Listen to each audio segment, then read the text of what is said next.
BD news অ্যালার্টের আরও একটি সংবাদ সংযোগে আপনাদেরকে স্বাগতম।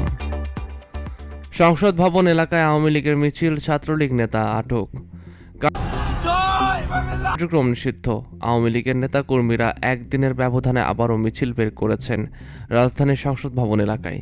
এই ঘটনায় একজনকে আটক করেছে পুলিশ। রোববার 7 সেপ্টেম্বর পৌনে 2টার দিকে সংসদ ভবন এলাকা থেকে তাকে আটক করা হয়।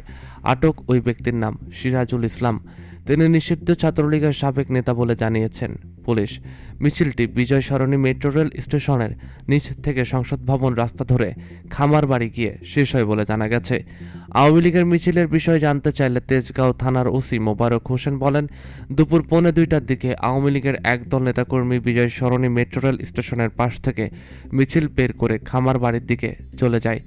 তাৎক্ষণিকভাবে পুলিশ খবর পেয়ে মাদারীপুরের শিবচরের বাসিন্দা ছাত্রলীগের সাবেক নেতা সিরাজুল ইসলামকে ব্যানারসহ আটক করেছে। এর আগে শুক্রবার জুমার নামাজের পর তেজগাঁও নাবিস্কো এলাকায় ঢাকা মহানগর উত্তর আওয়ামী লীগ ব্যানার নিয়ে মিছিল করেছেন দলের নেতাকর্মীরা। তার আগে 31 আগস্ট ধানমন্ডি 27 নম্বর রোডে রাফা প্লাজা সংলগ্ন রাস্তা থেকে শঙ্করের বাংলাদেশ আই হসপিটালের সামনে সড়ক পর্যন্ত মিছিল করতে দেখা যায় তাদের।